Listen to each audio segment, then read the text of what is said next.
الحمد لله وحده والصلاة والسلام على نبي بعده أما بعد فقد قال الله تبارك وتعالى في القرآن المجيد والقرآن الحميد أعوذ بالله من الشيطان الرجيم بسم الله الرحمن الرحيم يا أيها الذين آمنوا كتب عليكم الصيام كما كتب على الذين من قبلكم لعلكم تتقون وقال الله تبارك وتعالى في مقام آخر إنا أنزلناه في ليلة القدر وما أدراك ما ليلة القدر ليلة القدر خير من ألف شهر صدق الله مولانا العظيم وصدق رسوله النبي الكريم ونحن على ذلك من الشاهدين والشاكرين صلى الله تعالى على خلقته سيدنا رحمة للعالمين أما بعد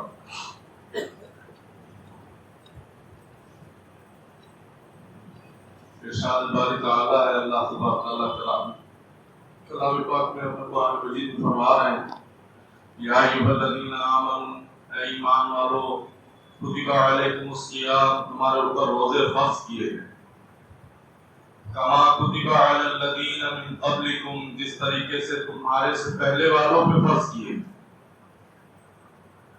مالک اس کا فائدہ کیا ہوگا فرمایا لعلکم تتقون تاکہ تم متقی بن جاؤ روزہ رکھ کے متقی بن جاؤ پرہیزگار بن جاؤ تقوی حاصل ہو جائے اس لیے یہ روزے کی محنت کرائی گئی یہ مشق کرائی گئی اور پھر ساتھ ہی دیکھو اس آیت کے اندر تین مطلب نکل رہا ہے تین باتیں نکل رہی ایک تو یہ کہ تمہارے اوپر روزے فرض کیے گئے تو ساتھی تسلی بھی دے رہے ہیں کہ ایسا نہیں کہ یہ بھوک اور پیاس کی شدت صرف تمہیں کو دی جا رہی تم سے پہلے والے بھی جو گزرے ہیں ان کو بھی یہ چیزیں دی گئی تھیں اور وہ بھی اس طریقے سے جب محنت مجاہدہ کیے تھے بھوک اور پیاس کی شدت کو کاٹا تھا تو اللہ نے ان کو متقی اور پرہیزگار بنایا بھوک اور پیاس کی شدت سے ان کو جو انہوں نے اس چیز سے جو اخذ کیا جو نتیجہ نکالا کہ بھوک اور پیاس سے ہم کس کس چیزیں سے اپنے آپ کو روک سکتے ہیں اس بھوک اور پیاس سے کیا مطلب نکلتا ہے صبر پیدا ہوتا ہے کیا کیا چیزیں ہوتی ہیں تو وہ تقویٰ کی راہ پہ لگ جاتا ہے فرمایا کہ یہ تم سے پہلے والوں کو بھی دیا گیا ہے تاکہ متقی بن جاؤ پرہیزگار بن جاؤ حضرت آدم علیہ نبینا کی اولاد میں سے تیسری غالباً تیسری بادشاہ حضرت آدم السلام سب آدم السلام کی اولاد ہے نا تو ان کی اولاد میں سے تیسرا جو بادشاہ گزرا ہے دنیا میں اس زمانے میں ان کے بعد سے جو بادشاہ کا وقت آیا ہوگا جب سے بھی بادشاہ گزرا تو تیسرا جو بادشاہ تھا ملک تیمور الثالث نام تھا اس کا کیا نام تھا ملک تیمور الثالث اس کو اس کے زمانے میں قحط پڑا تو اس نے جو ہے اپنی قوم کو ایک مشورہ دیا کہ ایک کام کرو کہ تم لوگ ایک وقت کا کھانا کھاؤ اور ایک وقت کا جو کھانا جو تم دو وقت کھاتے ہو ایک وقت کے کھانے کو بچا لو اور جہاں قحط زدہ علاقے جو ہے وہ کھانا ان کے پاس بھیجو تو فرمایا کہ وہ عطا اللہ تبارک تعالیٰ کو اتنی پسند آئی کہ وقت کے جو نبی تھے ان کے اوپر وحی نازل فرمائے کہ ہم تمہاری اس عادت کو اس چیز کو عبادت میں تبدیل کر دیتے تو وہاں سے اس روزے کو فرض کیا گیا اور جہاں تک آپ لوگ جانتے ہیں اکثر عباس عبداللہ علیہ سے شاہ صاحب علیہ سنا ہوگا یا عید کے بارے میں کہ حضرت آدم علیہ السلام کو جبرائیل علیہ السلام نے آ کے وہ چیز دی حضرت آدم یہ روزہ آج سے نہیں حضرت آدم علیہ نبینا سے چلا آ رہا اور اس کے بعد سے بہت سے نبیوں کے اوپر فرض کیا گیا آپ پرانی کتابیں انجیل ہوئی تورات ہوئی ان میں اٹھانے لگے تو روزے کی تعریف دی ہوئی ہے تمام لوگوں کے اوپر روزے جو ہے فرض کیے گئے اور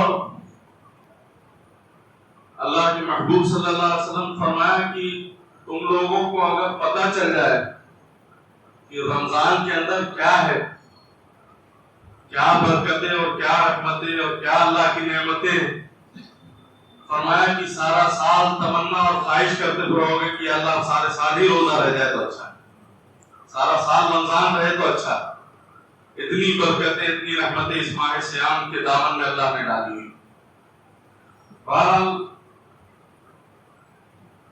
اللہ کے محبوب صلی اللہ علیہ وسلم کے یہ روزہ ہمارے جو ہمارے نبی ہم لوگوں کو جو روزہ ملا سرکار دو عالم صلی اللہ علیہ وسلم کو، یہ 2 ہجری میں روزہ فرض ہوا.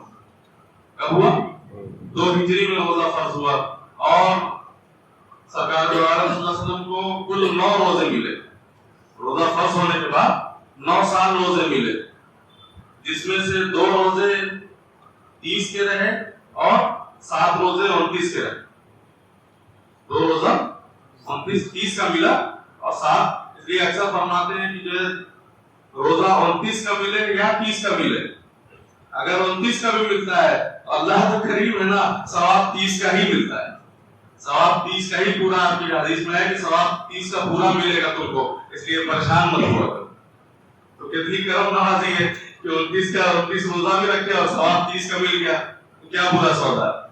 بہت سے لوگ اکثر ہم نے بہت سے جو لوگ حجت کر لیتے ہیں، نہیں صاحب فلانے گاؤں میں چاند دیکھ لیا تو کہنا ہے کہ وہ چاند نہیں مانا جائے گا، وہ 29 کا روزہ نہیں. کچھ لوگ پڑھ کے اکثر ہوتا ہے 2 عیدیں ہوتی ہیں، کوئی اور ایک جماعت ہے بہت بڑی جماعت 29 کو نماز پڑھ رہی ہے ان کی، تو پتہ چلا کہ اگلے دن روزہ لوگ رکھنا ہے. یہ بھی ہوتا ہے. خیر، تو کہنے کا مطلب یہ ہے کہ 29 کا بھی روزہ اگر تم کو ملتا ہے تو اجر 30 کا ہی پورے مہینے کا ملے گا انشاءاللہ. تو بہرحال خیر، تو روزہ حضور کے اوپر 2 ہجری میں فرض ہوا. شعبان مبارک مہینہ روزے کی فضیلت کی بات آئی حضور کے پاس. پھر روزہ حضور نے جو ہے تو 7 روزے 29 کے اور 2 جو ہے 30 کے روزے ملے. ایک بار ایسا بھی ہوا کہ آپ فتح مکہ کے موقع پہ غالباً 8واں روزہ تھا، آپ مکہ المکرمہ فتح مکہ کے موقع پہ جب نکلے تو بیچ میں سفر میں بہت شدت کی گرمی تھی، بہت سخت. اور مکے کا وہاں کا جو لوگ سفر کیے، آپ لوگ زیادہ تر ماشاء اللہ سفر کیے، کالا پہاڑ، آج تو بڑی آبادی، اس کے باوجود ایئر کنڈیشن ہونے کے باوجود آپ باہر نکلے تو ایسا لگتا ہے آگ لگ جاتی ہے. 50 ڈگری ٹیمپریچر جاتا ہے گرمیوں کا. بہرحال حضور فتح مکہ کے لیے نکلے مدینہ شریف سے اور جا رہے ہیں. یہی رمضان کا مہینہ، فتح مکہ بھی رمضان میں ہی ہوا. تو جا رہے تھے تو بیچ میں آپ ایک مقام آیا، تو وہاں حضور نے باقاعدہ اونچائی پہ چڑھ کے صحابہ کو دکھا کر پانی نوش فرمایا. اور سب نے دیکھ لیا کہ جب لوگوں نے دیکھ لیا کہ ہمارے آقا نہیں ہے روزہ، پھر ہم کا سب کی حالت تو ایسی خراب ہوئی پڑی، سب نے پانی نہیں. پیچھے کچھ لوگ تھے بڑی ہمت والے تھے، انہوں نے کہا کہ نہیں صاحب ہم نبھائیں گے روزے. انہوں نے روزہ نبھایا، لیکن ہوا کیا کہ نہ ان سے خیمے گاڑے گئے، نہ جانوروں کو چارہ دیا گیا، نہ کچھ. ایک دم نڈھال عجیب کیفیت ان سب کی ہو گئی، حال برا ہو گیا. تو جب شام ہوئی تو سرکار دوبارہ فرماتے ہیں کہ آج روزہ توڑنے والے روزہ رکھنے والوں سے آگے نکل گئے. آج روزہ توڑنے والے روزہ رکھنے والوں سے آگے نکل گئے. خیر یہ بھی ایک ادا تھی. خیر، تو روزے سے ملتا کیا ہے؟ روزہ ہے کیا؟ کیوں اللہ نے یہ مشق کرائی؟ کیا کوئی وجہ ہوگی؟ اچھا، ایک بات اور، اس بات کو سمجھنے کے لیے ایک بات اور، ایک چھوٹی سی تمہید سمجھ لیں کہ دیکھیے ہمارے 2 دشمن ہیں. ایک شیطان ہے اور دوسرا نفس. انسان کے 2 دشمن ہیں، اور ایک شیطان اور ایک نفس. اچھا، بندے اکثر لوگ سوال کرتے ہیں کہ صاحب حضرت سنا ہے حدیث میں ہے کہ شیطان کو جو ہے باندھ دیا جاتا ہے اور رمضان المبارک میں جو ہے قید کر دیا جاتا ہے، زنجیروں میں جکڑ دیا جاتا ہے، اس کے باوجود گناہ کیوں ہوتا ہے؟ یہ سوال اٹھتا ہے. وجہ یہی ہے کہ میں نے کہا 2 دشمن ہیں. ایک کو تو باندھ دیا گیا، لیکن دوسرا یہ جو سب سے بڑا نفس ہے یہ ہمارے سینوں کے اندر موجود ہے. اچھا، شیطان کو شیطان بنانے والا کون؟ وہ تو معلم ملکوت تھا، فرشتوں کو درس دیتا تھا، تو مدد کی کرسی لگتی تھی اس کے لیے. لیکن جب اللہ نے فرمایا کہ اسجدوا لآدم، آدم کو سجدہ کرو، کس نے اس کو کہا کہ اس کے تھا کون اس وقت تو کوئی دوسرا شیطان موجود نہیں تھا نا. اس وقت کوئی شیطان تھا نہیں تھا. کس نے کہا؟ اس کے نفس نے، انا خیر منہ، یہی انا تھی، یہی میں تھا، انا خیر منہ، میں اس سے بہتر. تو جب میں بہتر ہوں تو پھر بچا ہے. تو یہ اس کا نفس تھا. جو ایک بزرگ تھے وہ فرماتے تھے کہ وہ ساری زندگی میں کا لفظ اپنی زبان پہ لائے نہیں. میں انا یہ الفاظ کو ہی نہیں لائے. مطلب ایسی حکمت سے بات کرتے تھے کہ وہ میں آتا ہی نہیں تھا. تو لوگ بھی کچھ ویسے ہی باہر کی کھال نکالنے والے ہوتے ہیں. میں نے سنا کہ صاحب وہ کوئی اللہ والے کے بزرگ ہیں، وہ جو ہے میں نہیں اپنی زبان پہ لانا چاہتے. وہ کہتے ہیں کہ شیطان کا بیڑا ہی کر کس میں نے کر دیا. اسی اللہ نے جو شیطان کا بیڑا کر دیا میں اس کو اس انداز میں اپنی زبان پہ زندگی میں لاؤں. تو ساتھ کو تھوڑا سا چل مچل نے کہا کہ چلو جی اللہ والوں کو تھوڑا کھچائی کر کے آتے ہیں. انسان میں بلوا کے رہوں گا، میں کیسے بھی جو ہے یہ بول کے رہیں گے.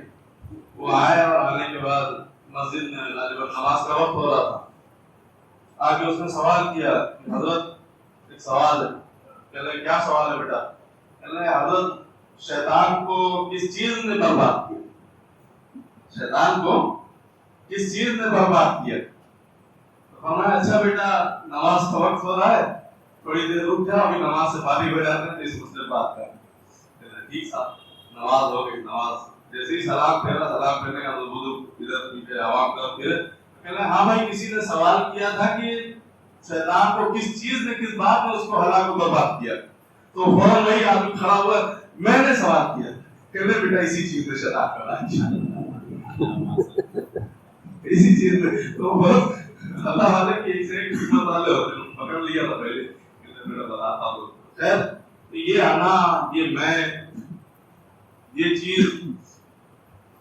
اچھا شیطان دیکھو، شیطان فرمایا کہ حدیث مبارک میں کہ شیطان جو ہے رمضان المبارک میں جکڑ لیا جاتا ہے، قید کر دیا جاتا ہے.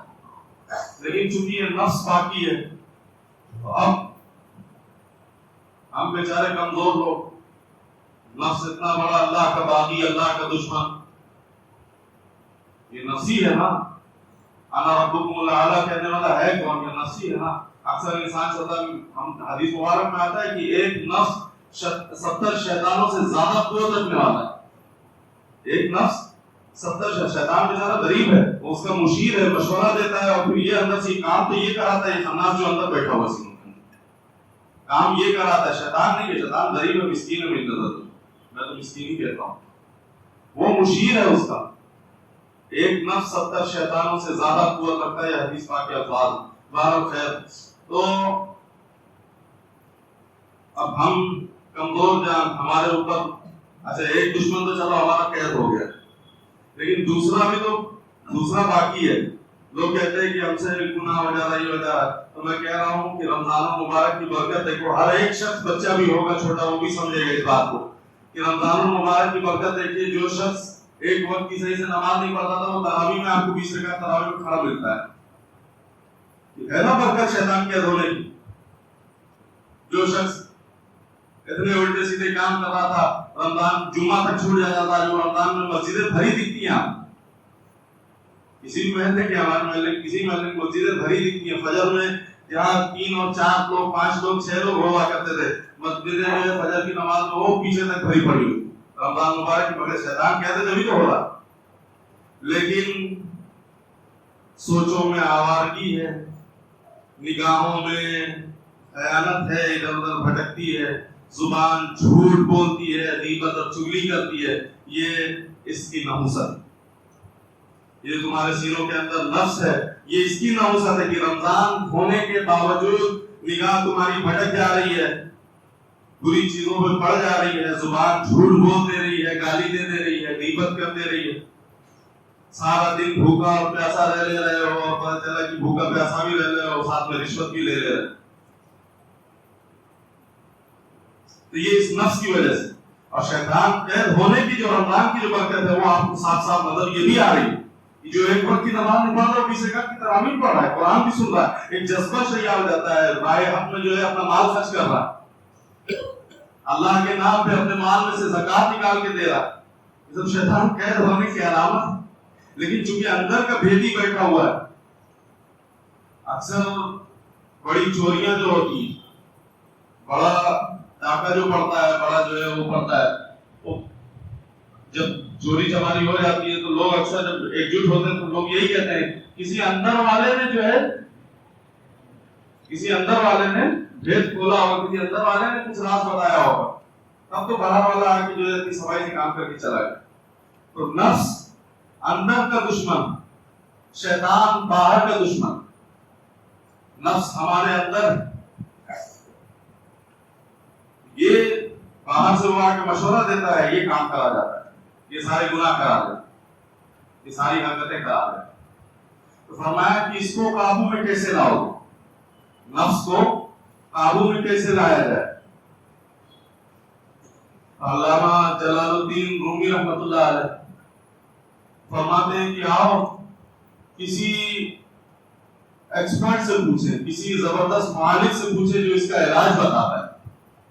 تو فرماتے ہیں کہ میں نظر کرتا ہوں بابا فرید الدین گنج شکر رحمۃ اللہ علیہ کہ وہ مولانا جلال الدین رحمۃ اللہ علیہ فرماتے ہیں علامہ رومی جن کو کہتے ہیں، مولانا رومی کہتے ہیں نا، مثنوی رومی جن کی، فرمایا کہ مولانا روم رحمۃ اللہ علیہ فرماتے ہیں کہ میں ایک معالج کا پتہ جانتا ہوں جو اس کا صحیح علاج بتائے گا۔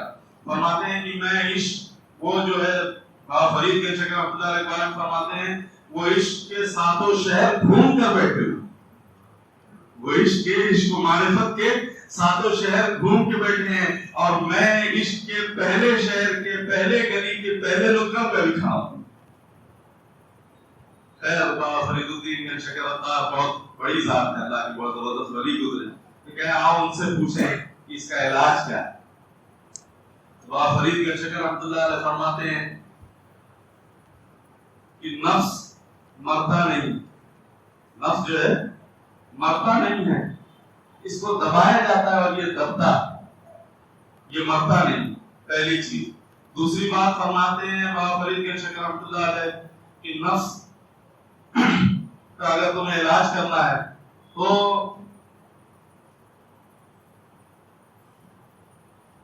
خنجرے کیا فارسی کا بڑا اچھا کلام ہوتا ہے،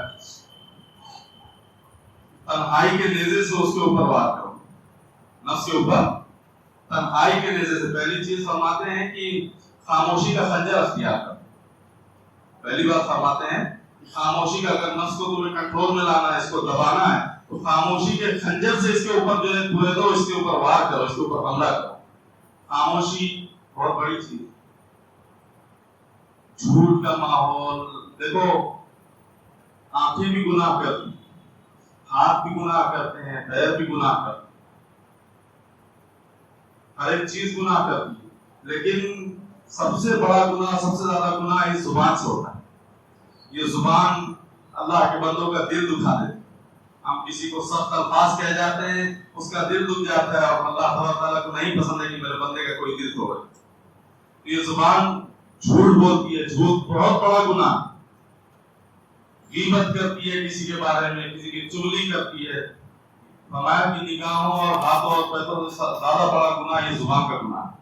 اپنی زبان کو قابو میں، اللہ کے محبوب صلی اللہ علیہ وسلم فرماتے ہیں کہ تم مجھے دو باتوں کی ضمانت دے دو، تم مجھے دو باتوں کی ضمانت دے دو، کئی چیزوں کی، ایک جو تمہارے دو جبڑوں کے بیچ میں جو زبان ہے اس کی ضمانت دے دو، اور ایک جو تمہارے دونوں قدموں کے بیچ میں تمہاری پاسائی کی جگہ ہے اس کی تم ضمانت دے دو، میں محمد رسول اللہ تمہیں جنت کی ضمانت دے دو۔ حضور بہت بڑی بات فرماتے، تم ان دو چیز کی مجھے ضمانت دے دو کہ ان سے تم گناہ نہیں کرو گے، ان دونوں چیزوں کو محفوظ رکھو گے اور بہت سنبھال کے اس کے استعمال کرو۔ فرمایا میں محمد رسول اللہ تمہیں جنت کی ضمانت دے دو۔ بہرحال خاموشی کا خنجر، بابا فرید گنج شکر رحمۃ اللہ علیہ فرماتے ہیں کہ خاموشی کے خنجر سے خاموش رہو۔ حضور نے فرمایا کہ من سمت نجات، جو خاموش رہا وہ کامیاب رہا، زیادہ بولنے والا اکثر ہلاک ہوتا ہے۔ تو فرمایا کہ خاموشی کا خنجر اختیار کرو اور اپنے جو ہے نفس کو جو ہے خاموشی سے مارو، خاموشی کا استعمال کرو، کم بولو۔ اور تصوف سلوک میں ماشاءاللہ تصوف سلوک والے لوگ ہیں، تو تصوف سلوک کی بنیاد میں بھی یہ چیز ہے کہ قلت کلام، کم بولنا، کم بولنا، ضرورت کی بات ہے اتنا بولو، زیادہ نہیں بولو، فالتو نہیں بولو، کم بات کرو۔ اور روزہ رکھنے میں اپنے نفس کو قابو کرنے کے لیے بابا فرید گنج شکر رحمۃ اللہ فرماتے ہیں کہ کم بولو، خاموشی کے خنجر سے اس کا جو ہے علاج کرو۔ فرماتے دوسری بات دوسری چیز فرماتے ہیں کہ بشمشیر جود، کیا مطلب؟ بھوک کی تلوار سے اس کو جو کاٹو، بھوک کی تلوار سے بھوکا رہو، بھوک کی تلوار سے اپنے نفس کو جو ہے کھلے دو. اور اللہ کے محبوب کی حدیث ہے، فرماتے ہیں یا معاشر الشباب، اے جوانوں کی گروہ، تم اگر اس حال میں ہو، جوان ہو چکے ہو اور تمہارے پاس استطاعت ہے تو تم پہلی فرصت میں شادی کر لو، نکاح کر لو. اس سے تمہاری پارسائی کی جگہ بھی محفوظ ہو جائے گی اور تم جو ہے تمہاری نگاہیں بھی محفوظ ہو جائیں گی. اور اگر تمہارے پاس سکت نہیں ہے، نکاح کرنے کی قوت نہیں ہے، تم نکاح نہیں کر سکتے ہو، تو روزہ رکھو. یہ تمہاری جو ہے شہوت کو جو ہے قاطع شہوات ہے، تمہاری شہوت کو کم کر دے، تمہیں گناہوں سے بچا دے. اور میں اگر شادی کر سکتے ہو تو شادی کر لو، یہ تمہاری جو ہے حفاظت فرمائے گا ہر طرح سے، زنا جیسی بری خصلت سے حفاظت فرمائے گا. نہیں کر سکتے ہو، نہیں قوت نہیں استطاعت ہے شادی کرنے کی، تو کم سے کم بہت اپنی زبان میں کہہ لو کہ دبا کے روزہ رکھو. تمہارے بنگلوریوں کی زبان میں کہہ لو کہ دبا کے روزہ رکھو. کثرت سے روزہ رکھو. کثرت سے روزہ رکھیں گے آپ کی شہوات کو پھر بھوکا رہیں گے. بھوکا رہیں گے تو یہ چیز جو ہے پھر اچھا حکمت میں بھی ہے. حکیم لوگ بھی اکثر جو پرانے جو دانا پینا لوگ ہوتے تھے وہ کہتے کم کھاؤ. زیادہ کھانے سے پھر اس حساب سے باڈی کے اندر ہارمونس بنتے ہیں اور ساری چیزیں ہوتی ہیں، پھر شہوت ہوتی ہے، بھڑکتا ہے انسان کا دماغ. تو بہتر ہے کم کھانے سے. بھوکے رہو گے، ہمیشہ مولا کی یاد میں مست رہو گے. کیا بولوں، بھوکے رہنے کے عجیب فوائد. خاموش بشمشیر جو، خاموشی کا جو ہے خاموشی کی تلوار، بشمشیر، شمشیر مان تلوار ہو، بشمشیر جو خاموشی کی تلوار سے جو ہے اس کے اوپر حملہ کرو. تیسری بات فرماتے ہیں تنہائی کا نیزہ، تنہائی کے نیزے سے اس کو جو ہے مارو. سرکار دو عالم صلی اللہ علیہ وسلم فرماتے ہیں کہ حب الیہ الخلاء، مجھے تنہائی سے محبت، مجھے تنہائی سے محبت ہے. اور ایک دوسرے فرماتے ہیں کہ اگر تمہاری صحبت اور سنگت، تمہاری دوستی نیک لوگوں سے ہے، اللہ والوں سے، اور ان کی تربیت اور تعلیم کے مطابق رہتے ہو، چلتے ہو، تو یہ تنہائی بیٹا تمہیں ولی بنا دے اللہ کا. اور اگر بری سنگت اور صحبت، برے دوست ہیں اور برے ماحول معاشرے کے اندر رہ رہے ہو، تو یہ تنہائی تمہیں شیطان کا ولی بنا دے. جہاں تنہائی ہوگی گناہوں کے ایک سے ایک خیال وہ لے کے آئے گا ذہن کے اندر، اور ایک سے ایک حرکت تم سے کرا دے گا. لیکن یہی تنہائی ہے جو تمہیں ولی بنا دے. خواجہ بہاؤالدین محمد نشمل رحمۃ اللہ علیہ فرماتے ہیں کہ دنیا کی سب سے بہترین جگہ مومن کے لیے، مومن کے لیے، اللہ والے کے لیے، مسلمان بندے کے لیے سب سے اچھی جگہ اللہ کا گھر ہے. گناہوں سے اگر بچنا چاہتا ہے، گناہوں سے بچنا چاہتا ہے تو اس کے لیے اللہ کا گھر ہے مسجد، وہاں آ کے بیٹھ جائے. اچھا جوان بہت سے بیٹھے ہیں، اکثر کہتا ہوں جب شہوت بھڑکتی ہے تو روزہ رکھو، روزہ رکھ کے پھر تنہائی میں بیٹھو. دیکھو یہ ساری چیزیں میچ کر رہی ہیں، مل رہی ہیں جائے روزے سے. تو تنہائی میں قرآن فرمایا کہ خواجہ بہاؤالدین نشمل رحمۃ اللہ علیہ فرماتے ہیں کہ مسجد سب سے اچھی جگہ ہے. دوسری کسی کامل اللہ والے کی صحبت اور سنگت، ان کی صحبت اور سنگت میں بیٹھو. تیسرا فرماتے ہیں کہ تنہائی ہے. ان تین چیزوں کے علاوہ چوتھی چیز کو ہم اس کے لیے ہلاکت کا باعث جانتے ہیں. فرمایا یہ تین چیز ایسی ہیں کہ مسجد کے اندر آ کے اللہ کے گھر کے اندر آ کے بیٹھو تو لازم ہے کہ اللہ کے گھر کے اندر بیٹھو گے تو نفلی پڑھو گے، قرآن پڑھو گے، پھر اس کے ذکر میں ہی مشغول رہو. دوسرا کسی کامل اللہ والے کی صحبت اور سنگت میں رہو گے تو واقعی اگر اللہ والا ہوگا اور اس کی سنگت اور صحبت ہوگی تو ہر لمحہ اللہ ہی اللہ سننے کو ملے گا، اللہ ہی اللہ کی بات، اللہ کے رسول کی باتیں سمجھ میں آئیں گی. یا تو قرآن سننے کو ملے گا، یا ذکر سننے کو ملے گا، یا تو اللہ کے رسول کی بات. تو فرمایا کہ کامل اللہ والے کی صحبت اختیار کرو. تیسری چیز نہیں کچھ، یہ دونوں بھی نہیں میسر ہو پاتی تمہیں، تنہائی میں بیٹھو، تنہائی میں بیٹھو اور اپنا محاسبہ کرو. یہ دل تمہارا تم کو بتائے گا کہ تم کتنے بڑے علامہ ہو یا کتنے بڑے کمینے ہو. یہ دل بتائے گا. یہ ساری حقیقت کھول کے رکھ دیتا ہے. آپ دنیا کے سامنے، ہم دنیا کے سامنے کتنی بڑی داڑھی بنا کے امامہ باندھ کے پیر صاحب آگے، بہت بڑے والے اللہ والے آگے، اللہ ہی بہتر جانتا ہے میرا دل میرے ہاتھ سے واقعی کتنا بڑا مکار ہوں کیا. ہر انسان کا دل اس کا معلم ہے وہ بتا دیتا ہے. فرمایا کہ تنہائی میں بیٹھو، اپنا محاسبہ کرو، اپنے آپ کو پہچانو کیا. فرمایا کہ یہ 3 چیزیں بشمشیر جو اور بھوک کی تلوار، تنہائی کا نیزہ اور خاموشی کا خنجر، یہ 3 چیزیں استعمال کرو گے تو انشاءاللہ یہ نفس قابو آ جائے گا. اور جب یہ اندر کا بھیدی جب قابو آ جائے گا، جب اندر کا بھیدی قابو میں آ جائے گا، باہر والا پھر کچھ نہیں کر پائے.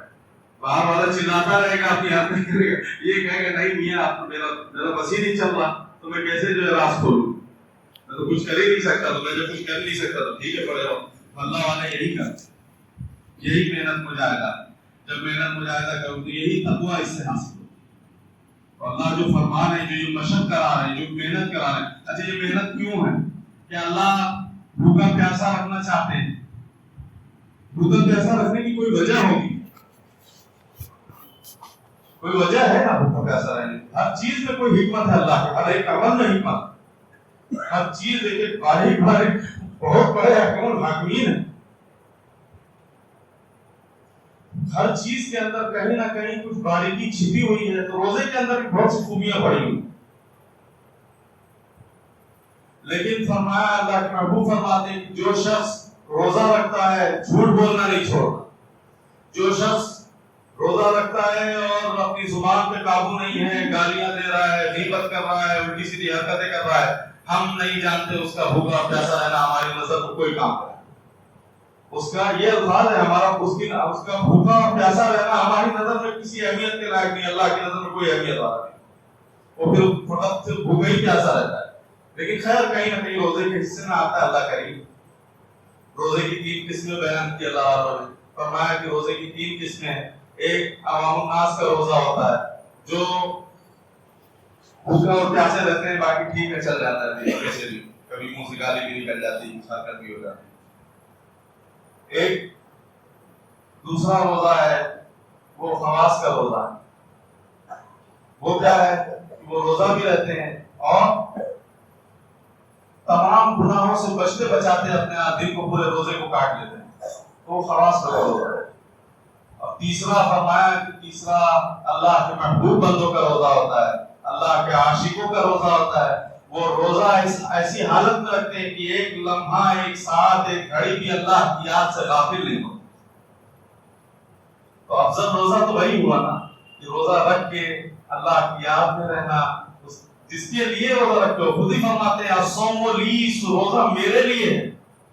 الصوم لی، روزہ میرے لیے ہے. وَأَنَا أَجْزِي بِهِ، اور اس کی جزا میں ہوں.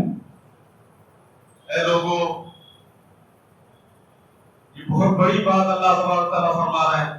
روزہ میرے لیے ہے اور میں اس کی جزا ہوں. خدا کی قسم کھا کے کہتا ہوں، مسجد کے اندر بیٹھا ہوں، اگر واقعی جیسا روزہ رکھنے کا حق ہے روزہ رکھ لو گے، انشاءاللہ اللہ تبارک تعالیٰ آخرت کا نہ کوئی عذاب ملے گا، نہ جہنم ہے، نہ کچھ ہے. انشاءاللہ جنت الفردوس ٹھکانا ہو.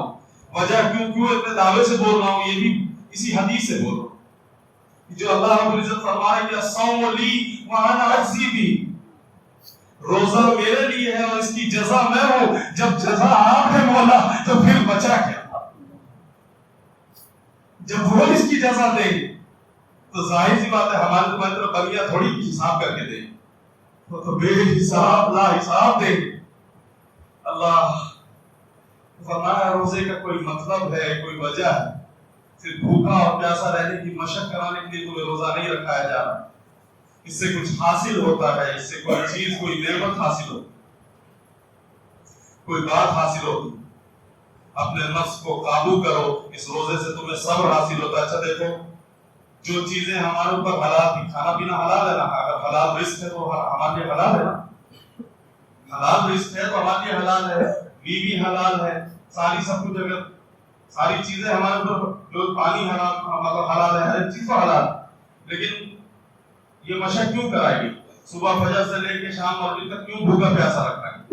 بھوک بہت تیز لگی ہوئی ہے، مرکب غذا سامنے پڑی ہوئی ہے، بہترین ٹھنڈا مشروب سامنے پڑا ہوا ہے. لا کے کھلانے والا کہتا ہے کہ صاحب کھا لیجیے. لیکن ہوتا کیا ہے؟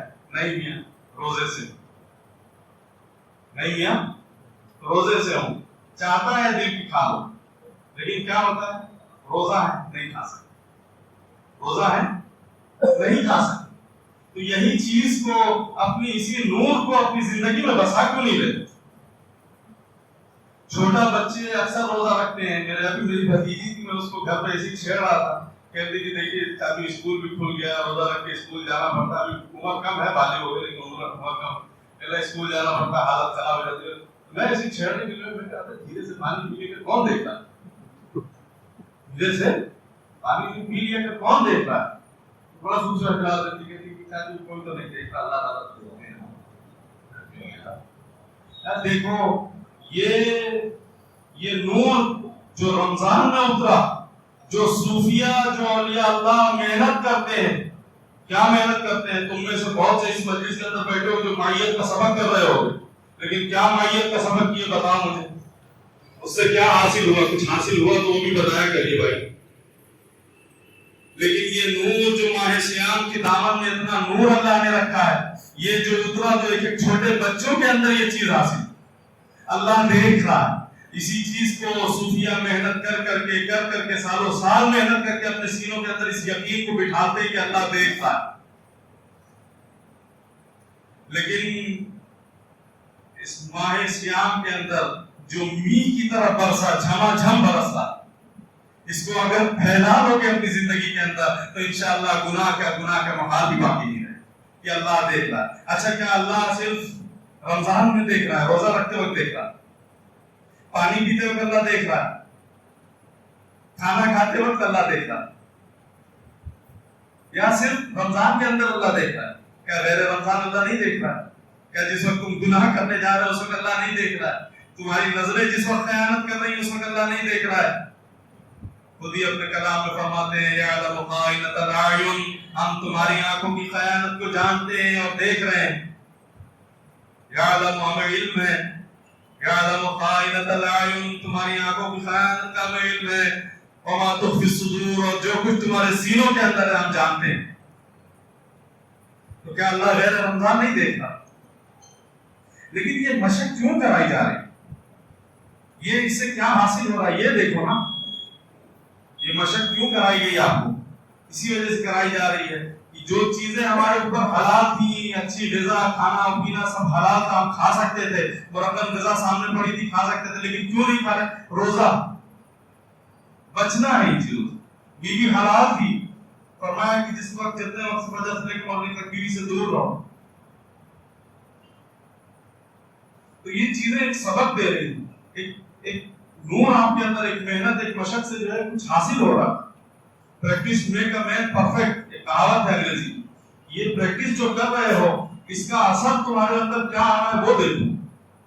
یا صرف بھوکا اور پیاسا رہنا اگر مقصد ہے تو پھر کوئی بات ہی نہیں، لیکن اللہ فرما رہے ہیں کہ اس سے بھوک اور پیاس سے اپنے نفس کو مارو، اور شیطان کو تو ہم نے قید کیا ہوا ہے، اور وہ بھی کم وقت جو ہے ایک دم کسمساتا ہے، جو قید ہوا ہے نا یہ کسمسا رہا ہے، کہتا ہے بیٹا اللہ نے باندھ تو دیا ہے، چاند نکلنے دو، رمضان کا مہینہ ختم ہونا، چاند نکل دو، نکلتے ہی جو تمہارا حشر بنائیں گے تو سمجھ میں آئے گا۔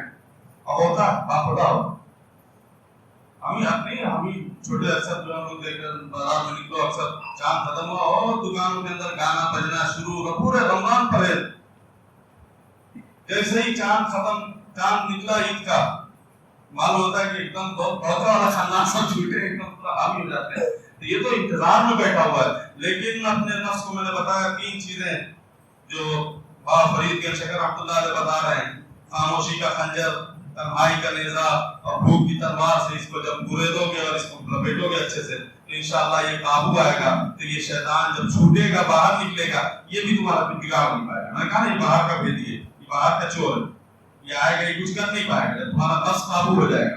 تو یہ 3 چیزیں۔ اچھا دیکھو ایک بات اور بڑی پیاری سمجھ میں آتی ہے، فرمایا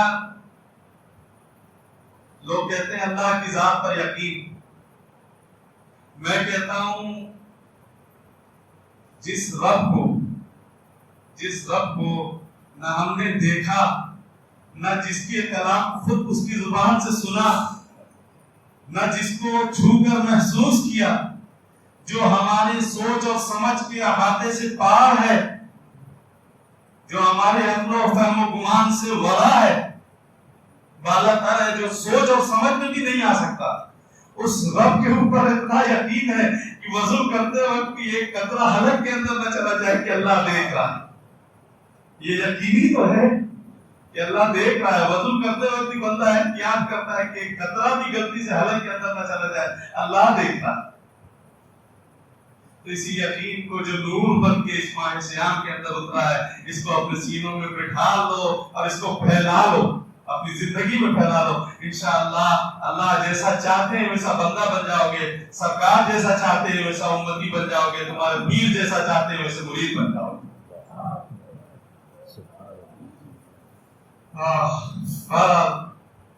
تو یہ چیزیں ہیں، انشاءاللہ احتیاط کریے، روزے کے مقصد کو سمجھو کہ روزہ کیوں دیا گیا، وجہ کیا ہے، تقویٰ کس طریقے سے حاصل کی جاتی ہے، کیا جا سکتا ہے۔ یا ایھا الذین آمنوا کتب علیکم الصیام کما کتب علی الذین من قبلکم لعلکم تتقون، تاکہ تم تقویٰ حاصل کرو، پرہیزگار بن جاؤ۔ دوسری بات، ماشاءاللہ آپ سب اعتکاف کے اندر بیٹھے ہوئے ہیں، مسجد میں بیٹھے ہیں، اللہ کے گھر میں بیٹھے ہیں۔ اللہ کے محبوب صلی اللہ علیہ وسلم نے فرمایا، سلمان فارسی رحمۃ اللہ علیہ سے مروی ہے، حدیث فرماتے ہیں کہ سرکار دو عالم صلی اللہ علیہ وسلم جب 29 شعبان آ جاتا تھا، 29 شعبان کی تاریخ کو اللہ کے محبوب صلی اللہ علیہ وسلم ہم سب کو درس دیتے تھے اور خطاب فرماتے تھے، اور فرماتے تھے کہ اے لوگوں، تمہارے درمیان ایک شہر عظیم آ رہا ہے، عزتوں اور عظمتوں والا مہینہ آ رہا ہے، رمضان المبارک آ رہا ہے۔ اس کا ہر دن عام دنوں سے زیادہ افضل ہے، اس کی ہر رات عام راتوں سے زیادہ افضل ہے، اور اس میں ایک رات ایسی ہے جو 1000 مہینے سے افضل ہے۔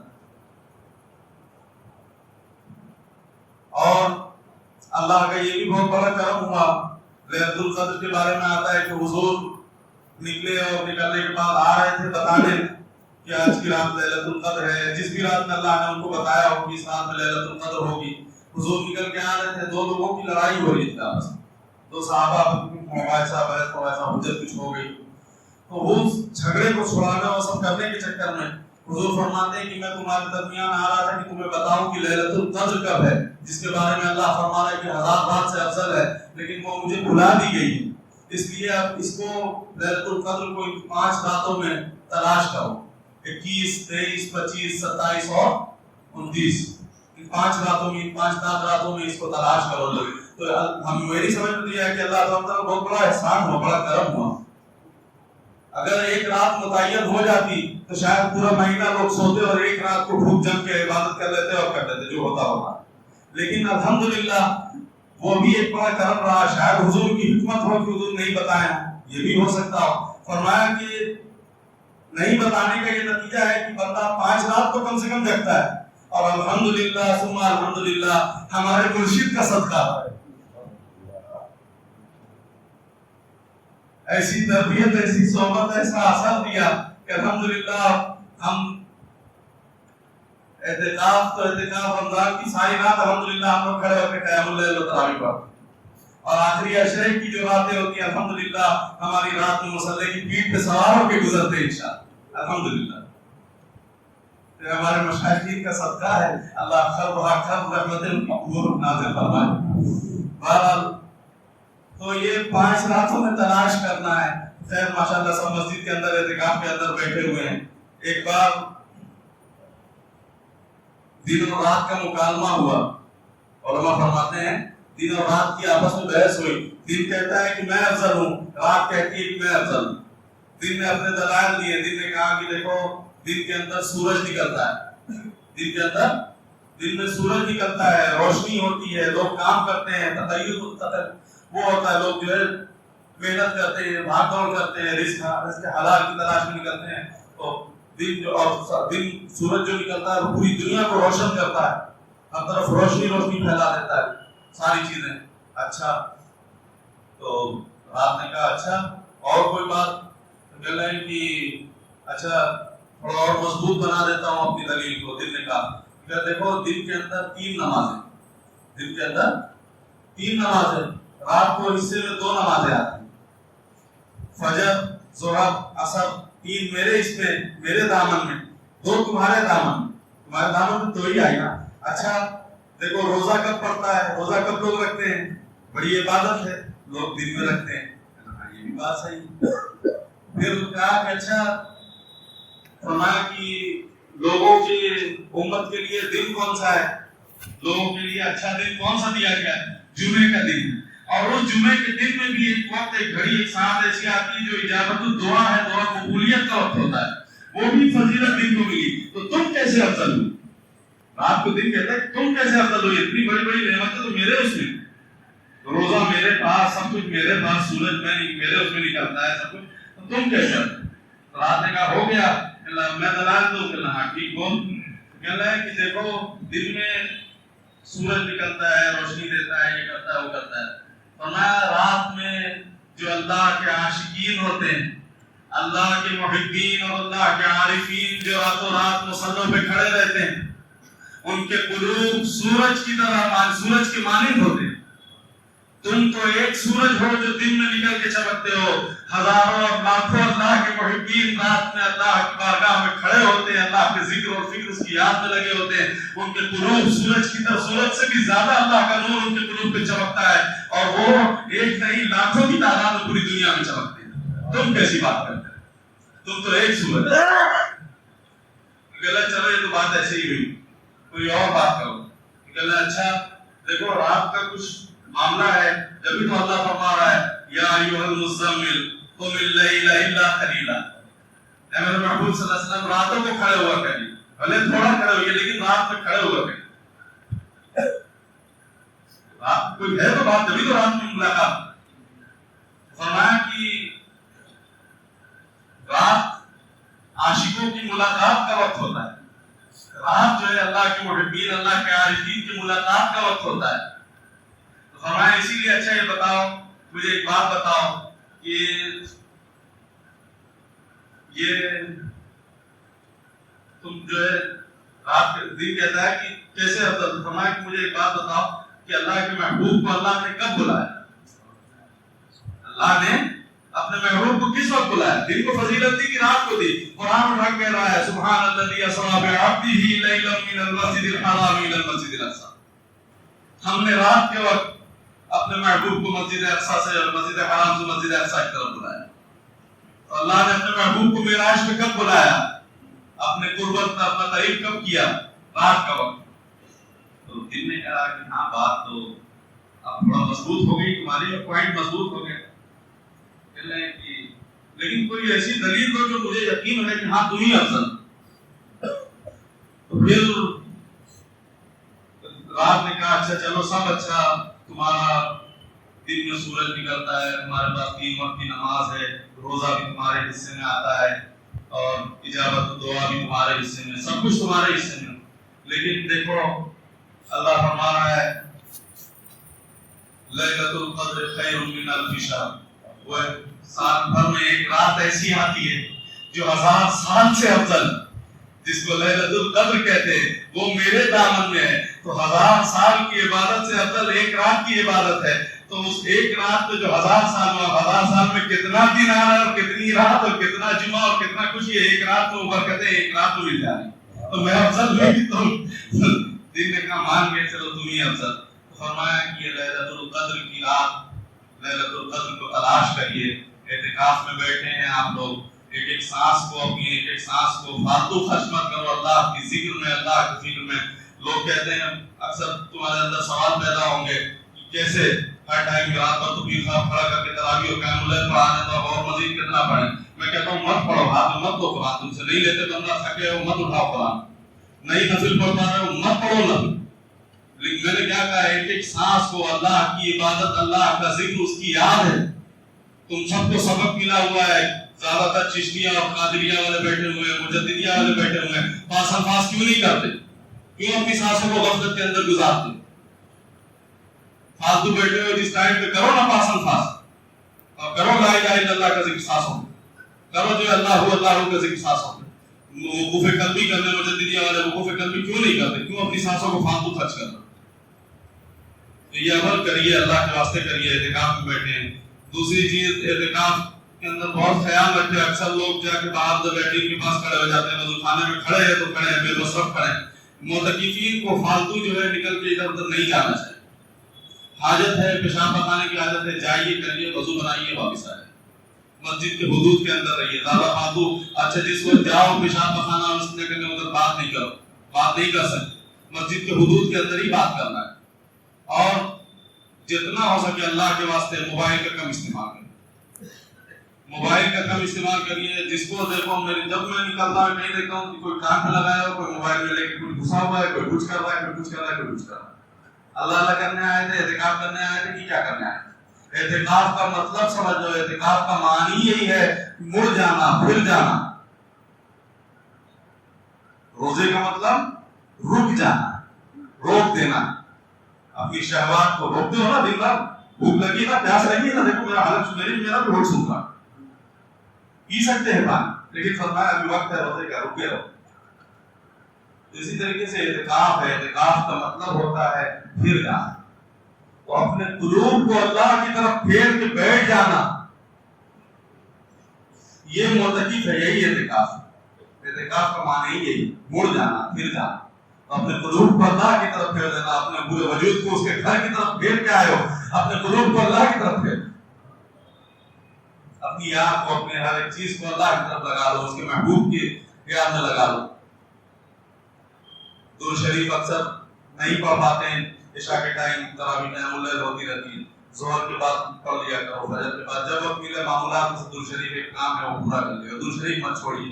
تیسری چیز ہے، مسجد کے اندر جو لوگ رہ رہے ہیں، اللہ کے واسطے گندگی مت کریے. اکثر میں دیکھتا ہوں پان کھا کے پان کا چھلکا ادھر پھینکا ہوا ہے، صفوں کے اندر پھینکا رہتا ہے، پیچھے کی طرف پلاسٹک پھینکی ہوئی ہے، کچرا پھینکا ہوا ہے. اپنا گھر گندا نہیں کرو گے، اللہ کے گھر کو گندا کرو گے. اللہ کے گھر کو صفائی رکھو، اللہ کے گھر کے صاف ستھرائی رکھو. اپنے گھر کو جا کے جتنا گندا کرنا ہے کرنا بھی. اور ایک بات اور کہ کرتا اتار کے یا بنڈی اتار کے ادھر ادھر ٹانگیے مت نہیں. مسجد کے اندر طے کر کے فولڈ کر کے. اکثر لوگوں کی عادت ہے کرتا نہیں پہن کے سونے کی عادت ہے، لوگ بنڈی پہن کے سوتے ہیں. ٹھیک ہے، بنڈی پہن کے بھی سوئیے، آپ کی جو ہے جس کی تھکا ہو وہ سکتا رہے. تو کرتوں کو اتار کے ادھر ادھر مت ٹانگو، اور کپڑوں کو اتار کے ادھر ادھر مت رکھیے. کپڑا جو صحیح سلامت رکھیے اور گندگی مت کریے. فرمایا جو اللہ کے گھر کی صفائی ستھرائی کرتا ہے، جو اللہ کے گھر کو صاف ستھرا رکھتا ہے، اللہ کے گھر کی صفائی کرتا ہے، اللہ اس کے قلوب کو صاف کر دیتا ہے. اللہ اس کے قلوب کو گناہوں سے پاک و صاف کر دیتا ہے. اور اللہ ہی کے گھر کو گندا کرو گے پھر تمہارے قلب کا کیا حال ہوگا تم جانتے ہیں. بہرحال اعتکاف یہ ہے. اور حضور نے بھی اپنی زندگی میں اعتکاف ایک مرتبہ حضور نے 30 دن کا اعتکاف کیا ہے. پورا 30 دن اعتکاف میں بیٹھے ہیں اسی لیلۃ القدر کی تلاش میں. پھر اس کے بعد حدیث میں آتا ہے کہ حضور نے 20 دن کا بھی اعتکاف کیا. اور جو آپ کا آخری اعتکاف تھا، آخری رمضان تھا، وہ اس سال سرکار دو عالم نے 20 دن کا اعتکاف کیا. 20 دن کا اعتکاف کیا تھا اور جبرائیل کو 2 مرتبہ قرآن پاک کا جو ہے دور سنایا. 2 مرتبہ حضور نے جبرائیل کو 2 مرتبہ، جبرائیل السلام کو 2 مرتبہ قرآن پاک کا دور سنایا. وہ آخری سال تھا اور 20 دن کا آپ نے اعتکاف کیا. کل 9 روزہ، 9 رمضان، 9 جو ہے. اور ایک بار ایسا ہوا تھا کہ کسی وجہ سے رمضان کو اعتکاف کو جو ہے آپ کو جو ہے ملتوی کرنا پڑا تھا، تو آپ اس کے شوال کے مہینے میں، عید کے مہینے میں آپ نے 10 دن کا اعتکاف بعد میں اس کا جو قضا پڑی. بہرحال خیر، اعتکاف معتکف بہت سی چیزوں کا احتیاط کرنا پڑتا ہے. آپ احتیاط کریے اللہ کے واسطے. میں نے کہا نا اعتکاف کا مطلب ہے پھر جانا، مڑ جانا. تو اپنے قلوب کو اللہ کی طرف کیوں نہیں 10 دن کے لیے آئے ہو، اپنے آپ کو آزمائیے کہ کیا میں بنا موبائل کے رہ سکتا ہوں کہ نہیں رہ سکتا. بہت ضرورت ہے، بہت ضروری ہے. بات کا تو کام کی بات ہے، بہت فالتو لگے ہوئے ہیں. کھانا کھائے کہ نہیں کھائے، کیا کیے کیا نہیں کیے، اٹھے نہیں بیٹھے، کب سوئے کیا کیے، یہ سب بات کرنے کی چیز ہے. ضرورت ہے، کوئی بیماری ہے، کوئی آزاری ہے، کوئی تکلیف ہے، کوئی بات ہے، اس میں مجبوری ہے، کر لیجیے. بیکار کی بکواس میں لگے ہوئے کیا فائدہ. اعتکاف میں بیٹھے ہو، سچے بن جاؤ. میرے کہنے کا یہ مطلب سچے بن جائیے. کیوں سچے بن جائیے؟ کیا وجہ ہے کہ جھوٹی والی بات کر رہا ہوں؟ کیوں سچا بول رہا ہوں؟ سچے بننے کو بول رہا ہوں. گھر سے نکلے ہو کس نیت سے یہ دیکھو. اعتکاف کی نیت سے نکلے ہو نا تو اس پہ کھڑے تو اتر جاؤ. اعتکاف کے لیے نکلے ہیں تو متقب بننا ہے، اپنے قلوب کو پھیرنا ہے اللہ اللہ کی اس کی یاد کی طرف. تو انشاءاللہ کریں گے. کریے، آئے ہیں محنت کریے، اللہ کو راضی کر لیجیے. اور دیکھو کتنی کرم نوازی ہے، اس کی رضا ہے، اس کا کرم ہے کہ اس نے اپنے گھر کے اندر بلایا. یہ اللہ کی رضا کا باعث ہے. یہ اللہ کی رضا سمجھ میں آتی ہے اس بات سے. میں اگر کسی سے ناراض ہوں، میں گھر کو بلانا دور کی بات، میں اس کو اپنی گلی اور کوچوں سے بھی دور کروں گا کہ تم ادھر بھی مت دکھنا، میاں دروازے کے باہر بھی مت دکھنا. اللہ رب العزت کا احسان، اس کا کرم، اس نے اپنے گھر کے اندر بلایا. اور بلایا ہی بلایا نہیں، تمہیں سلایا بھی، تمہیں کھلایا بھی، تمہیں پلایا بھی. وہ اپنے گھر کے اندر بٹھا کے کھلا بھی رہا ہے، وہ اپنے گھر کے اندر بٹھا کے پلا بھی رہا ہے، وہ اپنے گھر کے اندر تم کو سلا بھی رہا ہے. اب اس سے زیادہ اس کی رضا کیا چاہیے؟ مزید اور رضا کی بھیک عطا ہو، یہی دعا. تو کوشش کریے کہ اس کو ناراض مت کریے. اس کے گھر کے اندر ہیں، کسی عمل سے، کسی بد خیالی، کسی بری حرکت سے اللہ کو ناراض مت کر بیٹھنا. آئے ہو اس کو راضی کر لو، اس کا خزانہ بہت بڑا ہے، جو چاہو مانگ لو. دروازے پہ بادشاہ کے در پہ بیٹھے ہو، ملے گا انشاءاللہ، ضرور ملے گا. مانگ کے دیکھو، دل سے مانگ کے دیکھو، ضرور ملے گا. امید ہے انشاءاللہ اللہ تعالیٰ ہم سب کا بیٹھنا قبول فرمائے. ہم سب نے جو کچھ سنا اور کہا اس وقت اللہ تعالیٰ اس کو ہمارے سینوں کے اندر جذب فرمائے. روزوں کی جو رمضان میں روزے اور نفل روزے، ان کی برکت اللہ ہمیں نصیب فرمائے. جو روزے میں، جو رمضان میں جو نور اترا ہے اللہ کی معیت کا، کہ اللہ دیکھ رہا ہے، اللہ سنتا ہے، اللہ ہمیں جانتا ہے، اللہ ہمارے حال سے واقف ہے. یہ نور اللہ تعالیٰ ہمارے سینوں کے اندر جذب فرمائے اور اس کو ہماری زندگیوں کے اندر اللہ اس نور کو پھیلا دے تاکہ ہم اس پہ عمل پیدا ہوں. اور اس عمل کو اللہ تعالیٰ قبول فرمائے، ہم سب کو بیٹھنا اور سننا قبول فرمائے. وآخر دعوانا الحمدللہ رب العالمین. جائیے اللہ تعالیٰ ہمیں توفیق عطا. بیٹھیے، دیکھیے السلام علیکم. بیٹھو سب چل.